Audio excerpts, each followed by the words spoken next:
What up, my fellow Knicks fans? This is your guy Marcellus Ease, and don't panic quite yet. Now, this will be the first part of me just reviewing some of the game tape between the Knicks and Heat in their second round series, as some of the dynamics from the regular season has definitely changed between both of these teams. The Heat, first of all, they went from one of the worst three-point shooting teams to one of the best in the playoffs, which is unbelievable. I don't know where all this came from, but this team will tend to be streaky from three. But make no mistake about it, Eric Spoelstra and Pat Riley will get the best out of all the players that they have. They will squeeze every bit of juice and get everything that they need to try to advance to the next round. So this will be a dogfight until the very end. But the Knicks do have an advantage even after dropping game one and shooting themselves in the foot. We pretty much almost shot ourselves out this game, but yet was only down 3 points in the fourth quarter.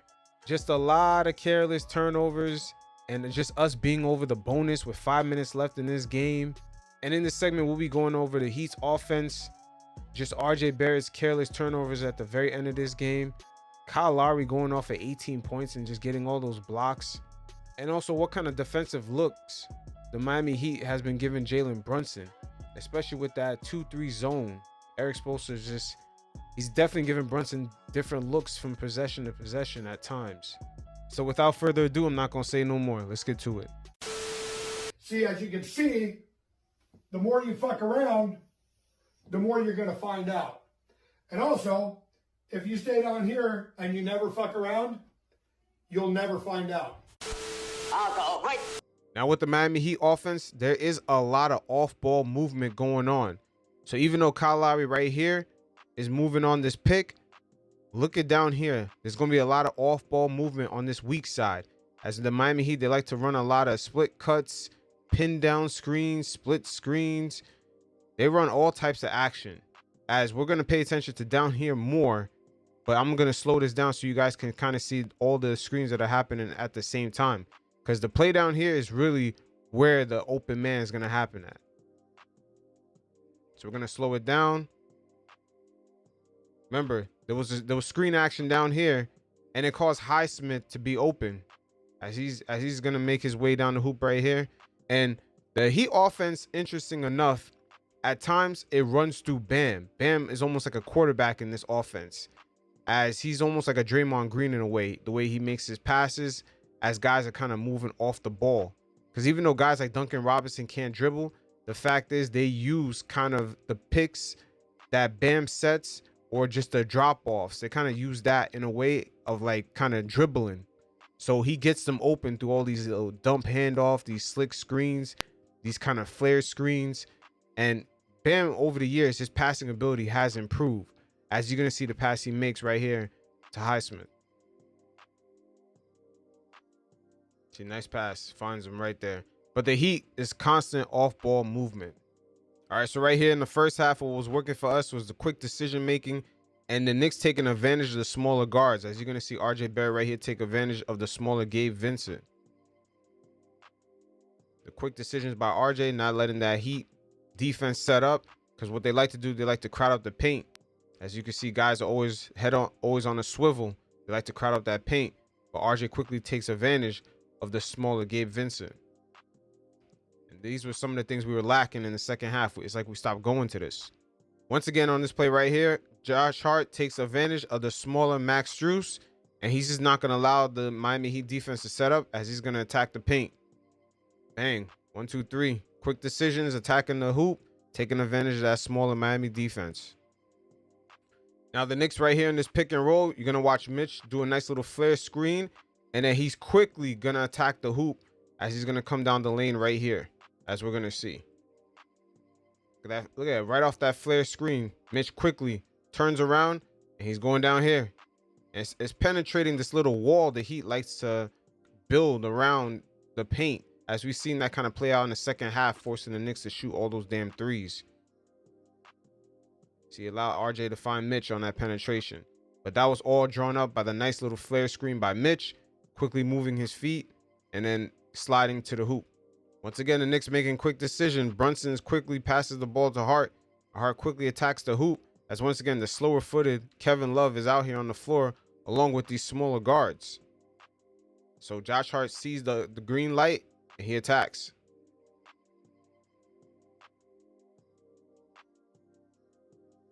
RJ Barrett right here once again attacking the hoop, taking advantage of these smaller guards.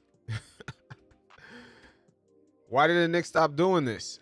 Once again, the Knicks making quick decisions in the first half, 40 points in the paint versus the second half just only getting 22 points. Look at Josh Hart, quick turn. And then right here, look how many small guards they got right here. 1, 2, 3. And then Jimmy Butler technically will be the fourth person, smaller person around this paint area. Hartenstein, Obi right here. See these quick decisions? We don't let the Heat defense set up. And it finds Obi for the quick flush.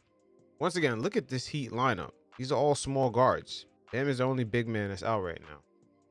Now off the rebound here, Josh Hart gets the offensive possession. And look at the quick decision. Bam, Hartenstein open for the layup, man. Like, we break down that defense real fast. We don't allow the Heat to set up. We just get easy buckets in the paint. Now RJ right here on this little screen action is going to make a quick decision and attack the hoop.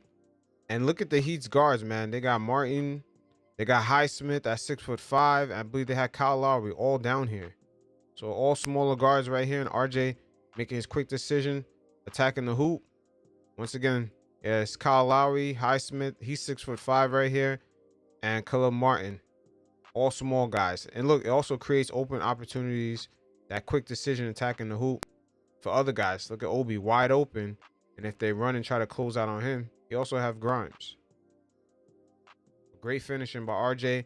And once again, the Knicks just stopped going at this in the second half. They just settled for threes, but we'll look more into that. Now, the Knicks off-ball movement, which is something I always have an issue with, they can definitely take a page out of the Miami Heat's playbook. As RJ Barrett right here is going to act like he's going to set his screen, but it's going to be a flare screen. As he's quickly going to shift his momentum, and he's going to get down here, wide open, for the alley hoop to Mitch, as you're gonna see it play out. Watch RJ Barrett right. Look at RJ Barrett right there. A quick flare screen right there. Switches his momentum. This is what the Heat does a lot. Nice vision and decision making by Josh Hart. As he's gonna pass the ball to RJ right here, and then RJ, of course, alley hoop to Mitch. Beautiful. That off ball movement is gonna be very important, as the Heat, they have guards like Martin, Vincent. None of these guys have great dribbling skills, but their off-ball movement is really on point. And this is where guys kind of make up for the lack of this skill set, and they get wide open threes, or they get these nice little cuts into the lane, because once again, they're doing pin down screens, split screens, double screens. Their off-ball movement is on point. I wish Thibs, kind of put the onus on guys, especially like Quickley and RJ, to move off the ball much better. Now with the Knicks attacking the paint, even Obi Toppin can eat. As he right here, he takes advantage of the slow-footed Kevin Love. Look at that, catching Kevin Love off the dribble. Once again, when they have Kevin Love out here on the floor, along with these smaller guards, we should be completely attacking the hoop.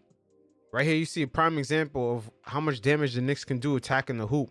RJ Barrett, so much bigger than Gabe Vincent. Look how he bodies him right there. Jeez. Knicks got to continue attacking the hoop, boy. Now, quickly off this dribble handoff, he makes a quick decision to attack Caleb Martin. Now, the Heat's defenders, Gabe Vincent, Caleb Martin, all these guys, man, quickly could beat these guys off the dribble. But you can't allow the Heat to set up. He quickly sees that Butler is way out here guarding Brunson. So he's going to have an open space if he attacks and beats Caleb Martin off the dribble. See, Quickley's got to continue making quick decisions. Don't hold the ball too much and put the ball down the floor. Don't lose your dribble. Maintain that and attack the hoop. You don't have to necessarily keep settling for these crazy threes. That kind of leaves us off balance in transition defense sometimes. Now, once again, right here, Immanuel Quickley's got to make better decisions. It's 21 seconds left in the shot clock. We're just coming down the paint. There's a minute and 30 seconds left.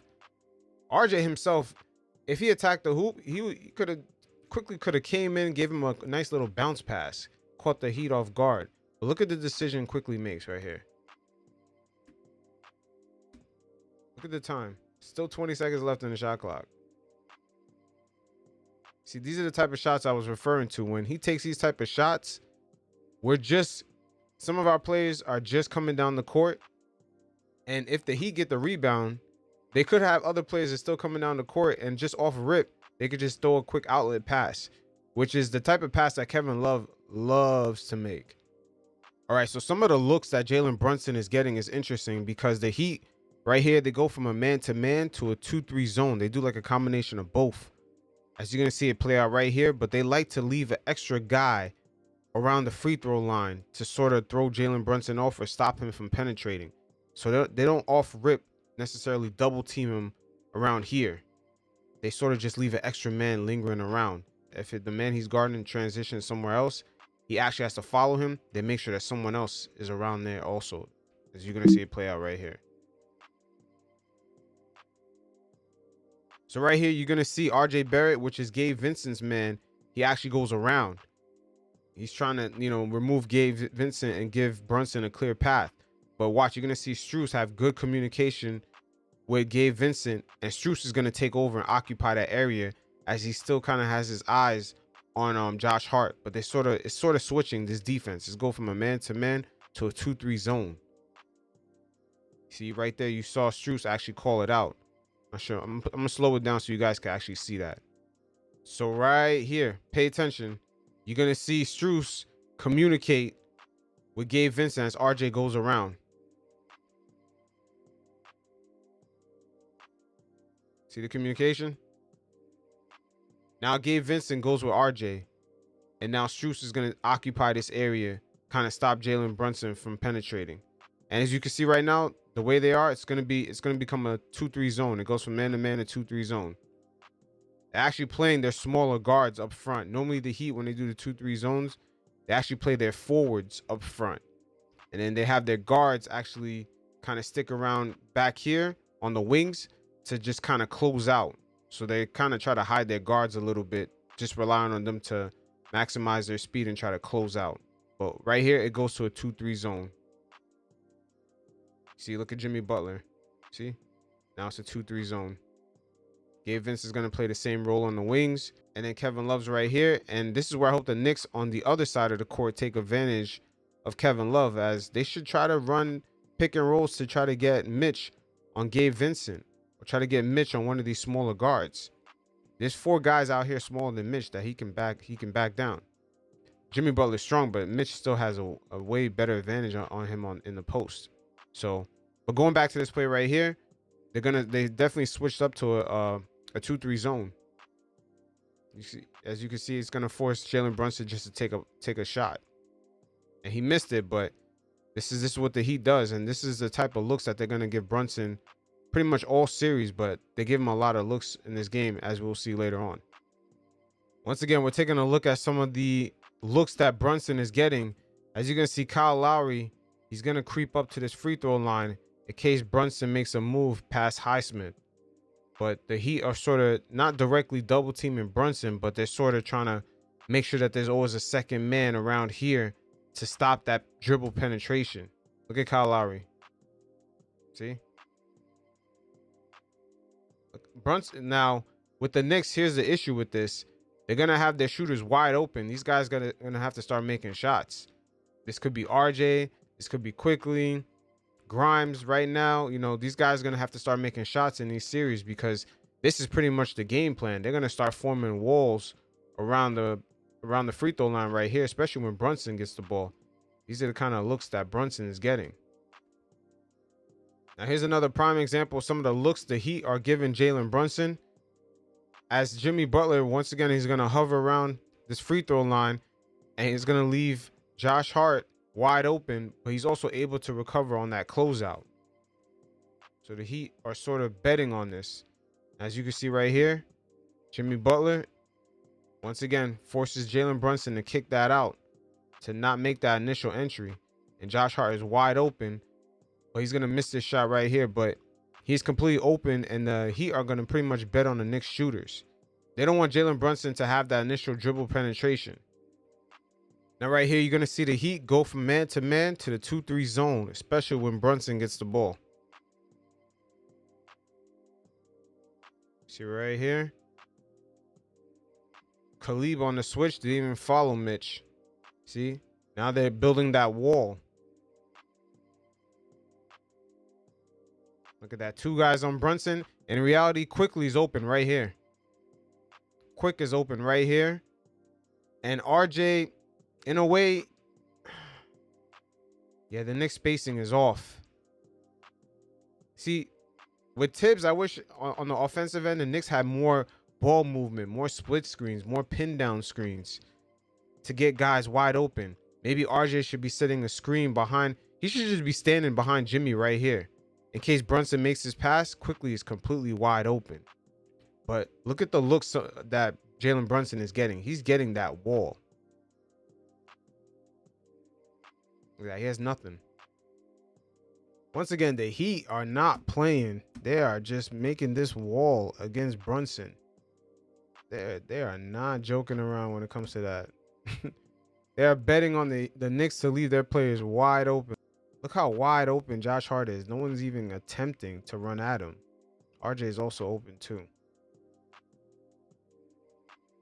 Okay, so this is the point of the game where they started giving Brunson major issues around the paint area, where he had no choice but to pass the ball out for open guys like RJ Barrett, Obi, and Josh Hart.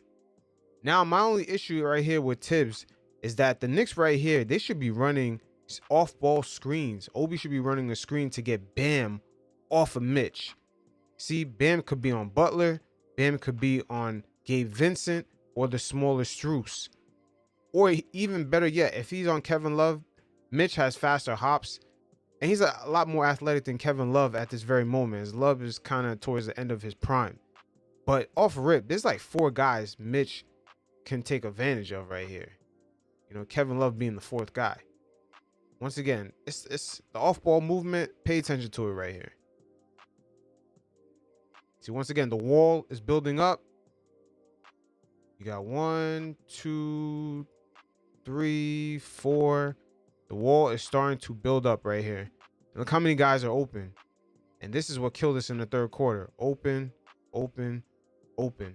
I believe if we're cold from 3, once again, that off-ball movement when Brunson was back up here, when in the start of the possession, if we kind of get guys switched off, like get Mitch switched off of Bam, get him to post up, or start running off-ball screens to get other guys open, or to leave open lanes so guys can penetrate and get in there. Look at that. So many guys wide open. And this is where we started breaking shots. I mean, look at RJ wide open. So I guess Eric Spoelstra, being the genius that he is, he's starting to peep this, that these guys are not really making shots like that. And same thing for the Heat. The Heat weren't shooting any better, but, you know, they just kind of beat us in other key areas, like turnovers and free throw shooting. Okay, so the Heat are making the run in the 3rd quarter. Jalen Brunson just missed a 3. Now in this possession, the Knicks are actually going to get 2 3-pointers off. But one thing to pay attention to, look at right here in the paint. You mean to tell me the Knicks couldn't run one switch to get Bam off of Mitch and get Mitch and pin him on Gabe Vincent? You see what I mean? There's so many guys that they can pin Mitch on. They could pin him on Strus. They can even pin him on Butler, but Butler's gonna stay out here. But for the most part, in the paint right here, they could pin Mitch on Strus, on Gabe Vincent. Sorry about that. Gabe Vincent, Strus, and Kevin Love. We'll see how it plays out. So RJ open for the 3. Bricks it. Mitch gets the rebound. And then Jalen Brunson takes a 3 and he bricks it again. So with those 2 missed 3s, that's basically 3 shots in a row that we bricked from 3. So right now we're just settling. And once again, we have an opportunity right here on Mitch to get Bam off of Mitch, pin him on somebody else so he could take advantage. Now in this possession here, the Heat are coming back, and look, they go from man to man to now they start forming a 2-3 zone, and they start forming that wall. As you're going to see Butler start creeping up, and by the time Brunson gets around here, the wall's already formed, and they're going to leave the Knicks players open. Look at that wall. Jesus. How many guys in here? 1, 2, 3, 4. Sheesh. Coming guys open. This is where they start gambling on the Knicks taking these open threes. And Josh Hart ends up taking this 3-point shot and bricks it. But at the end of the day, that'll be the 4th 3-point attempt in a row that we attempted and missed in like the last 3 straight possessions. And look at the score of the game. This is what I mean. We're not even hitting shots and the game is tied. So we're pretty much shooting ourselves in the foot and shooting ourselves out this game. Now, sometimes with our erratic shooting, we got to be careful when we take these erratic threes of Kevin Love on the outlet pass. As a Heat right here, they're going to take advantage of Strus going onto the smaller man, which is Brunson. But Kevin Love does have this in his repertoire. Now, once again, Kevin Love on these outlet passes is going to be crazy. Jalen Brunson right here pretty much settles for a 3, but Kevin Love is going to hit him with a crazy outlet pass right here. Watch this. Sheesh. Completely catches him off guard. And this is going to be a major issue, especially sometimes, unfortunately, when guys like Quickley get too erratic taking these threes. We got to watch out for Kevin Love. We got to somehow get a guy to at least, when he gets the rebound, to just jump in front of him to make sure that he's not trying to throw a pass out there. We should just get a guy just to jump and just kind of flap his hands like he's doing jumping jacks around Kevin Love. And look at the score right here. This is a crucial bucket that they're about to get. And this is 2 buckets in a row, matter of fact. The last 2 points. So right now, when it becomes 68-64, they got the last 4 points on Kevin Love outlets, basically. Now, as we continue this third quarter meltdown, look at the attention that Brunson gets off this pick and roll, man. Sheesh. Look at that. 1, 2, 3. And then Obi Toppin is going to be wide open from here. But I wish Obi attacked the paint. As we're going to see the slower footed Kevin Love, man, just try to sort of come up on Obi and try to do a closeout. But Obi should have attacked because Kevin Love is a lot slower footed. Maybe Mitch and Josh Hart collapse into the hoop, maybe for alley hoop or just an easy lay-in pass. But Obi, unfortunately, is going to be left wide open. And the Knicks begin to settle for a lot of 3-point shots right here. Now, right here, once again, Kevin Love on these outlet passes, boy. Look at RJ with a tough shot attempt. And then watch Kevin Love right here. Sheesh. Once again, this is 6 points in crucial times that the Heat got off of these Kevin Love outlet passes. So at this point of the game, they are completely building a wall around Jalen Brunson when he attacks the paint. And off rip in the start of this possession, as we see right here, before we get to that, these guys can't camp around the 3-point line. When the Heat start doing shit like that, off rip early in the possession, we got to be having better ball movement to get guys, maybe split screens to get guys to come into and attack the paint or just make cuts into the paint. That way we cut into them building that wall because eventually they're going to have to trail some of these guys. So you'll see in this possession right here, they're just going to completely crowd up Jalen Brunson. Look at that. What? Look at all these guys. I mean, this is like a huddle right here. Obi is open. Josh Hart is open. This is what the Heat want. Once again, going back to the start of the initial possession, that's where guys should be making cuts to kind of stop that wall from just forming anytime Jalen Brunson attacks the paint. Now, as we all know, that third quarter was horrible, but look at this possession right here. 10 seconds left on the shot clock. Jalen Brunson just got the ball up to here, and look at all these guys just hovering around the 3-point line. I mean, we all know the Heat want to build that wall against Brunson. I mean, this is just one of the worst possessions in this third quarter. I mean, just to have Brunson run right into a wall. Look at that. Guys, once again, this can't be the game plan for Quickley and Josh Hart and Obi Toppin to be at the 3-point line. If it's not working, this is on Thibs right here. This got to be a different game plan. Now, for the most part, this was a pretty much close game, but Kyle Lowry outscored the Knicks bench by a few points as he dropped 18. But I'm wondering how often that stuff like this is going to happen. He's making like a fadeaway 25-footer. I mean, how often that's going to happen for the Heat to even be in these games And for the most part, this game was a close game until the very end. So how often they're going to get these fadeaway type threes from Kyle Lowry? So right here, Kyle Lowry killed us with the 18 points off the bench, completely outscoring our bench unit. We got to get Quickley more involved in these games to keep up with it. But I don't think Kyle Lowry is going to do this for the whole series. But off this pick and roll right here, Thibs, typical, has his center drop back as he's supposed to let the guard, aka Quickley, recover right here and contest his shot. Hartenstein's job is just to get into the lane. But I'm wondering throughout the course of this game, as we look back and play Monday morning quarterback, we'll see if Thibs had that drop coverage off the pick and roll adjusted for Kyle Lowry, because he got hot. He got hot off that bench. Once again, Kyle Lowry just making tough shots right here as he's going to make the nice little step back.